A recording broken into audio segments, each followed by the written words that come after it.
Le café est l'une des boissons les plus consommées dans le monde.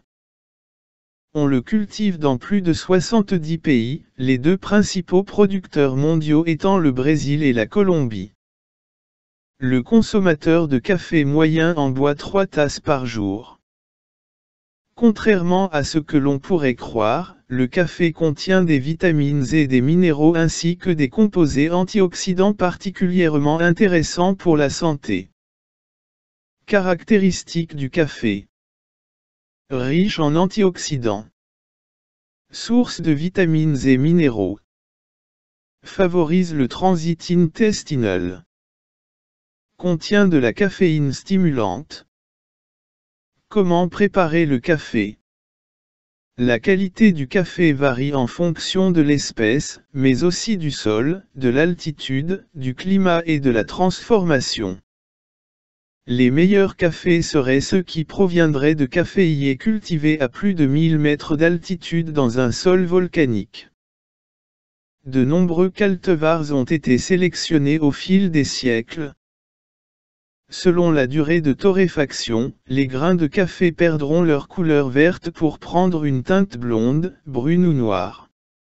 En outre, selon le mode de préparation du café, on utilisera une mouture plus ou moins fine, ultra fine pour le café turc, très fine pour le café expresso, fine pour la cafetière à filtre manuel, un peu moins fine pour la cafetière à filtre électrique, et moyennement fine ou grossière pour le percolateur. Tout comme pour le vin et le thé, il existe de grands crus liés à des terroirs spécifiques, les plus connus étant le Blue Mountain, Jamaïque, le Kona, Hawaï, le Mocha, Éthiopie, et le Java, île de Java. Préparer des boissons à base de café. Pour préparer une bonne tasse de café, on recommande d'utiliser environ 2 c. à soupe pour 180 ml d'eau. On peut remplacer le lait de vache dans le café par du lait de soja. Certains détestent, mais d'autres s'en accommodent très bien. Le miel et le sirop d'érable peuvent très bien remplacer le sucre, mais la saveur du café en sera passablement modifiée. Café aromatisé, il existe des dizaines de cafés préaromatisés, mais les fins gourmets soutiennent qu'il est préférable d'aromatiser soi-même son café. On peut, par exemple, ajouter de l'extrait d'amande ou de vanille à du café fraîchement préparé.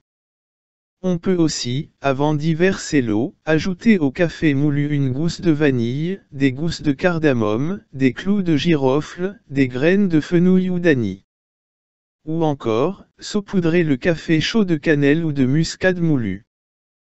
Café glacé, aromatisé du café fraîchement préparé avec quelques gouttes d'extrait de vanille ou d'amande, mélangé en parts égales avec du lait et versé dans un verre rempli de cubes de glace.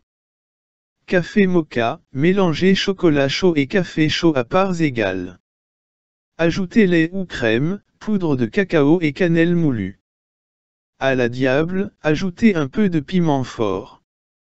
Café frappé. Laissez refroidir du café bien fort puis lui ajouter de la glace et, au goût, du sucre, du lait ou de la crème. Ou passez au mélangeur une demi-tasse de café froid ou à la température de la pièce avec un morceau de banane, du yogourt, 1 ou 2 cubes de glace et, si désiré, une cuillerée de germes de blé. Quelques astuces pour cuisiner avec le café. Ajoutez quelques cuillerées de café moulu à une sauce ou marinade thaïlandaise, y faire mariner quelques heures ou toute une nuit des morceaux de poitrine de poulet. Égoutter le poulet et faire cuire sur le grill. Réchauffer la marinade et la verser sur le poulet. Ajoutez quelques cuillerées de café finement moulu à une sauce à spaghetti ou incorporer une tasse de café dans une sauce à la viande et aux tomates. Roulez un poisson entier ou des filets dans du café grossièrement moulu avant de le faire griller. On peut faire la même chose avec des steaks ou des côtelettes d'agneau, de veau, de bœuf, etc. Ou mélanger une partie de café grossièrement moulu, une partie de noix séchées et une partie de chapelure. ou encore, enrober des poitrines de poulet d'un mélange de café moulu et d'épices, graines de cardamome, de coriandre, de cumin, etc., et cuire au four. Pour déglacer un poêlon dans lequel a cuit une viande, remplacez le vinaigre ou le vin par du café. Ajoutez environ une tasse de café à l'eau du pot-au-feu ou du bouilli avant de le cuire, ou en ajouter à une préparation de chili con carne ou sin carne. Remplacez par du café une partie ou la totalité de l'eau ou du lait dans la préparation de gâteaux, biscuits, muffins, etc. Le café peut entrer dans la préparation d'innombrables desserts, mousses, crèmes, crèmes pâtissières, glaces ou sorbets. C'est un élément essentiel du célèbre tiramisu. Pour rafraîchir la laine, croquez 1 ou 2 grains de café. Découvrir le kopi luwak. En Indonésie, on produit un café très particulier, le kopi luwak, qui provient de fèves consommées par un petit animal, la civette.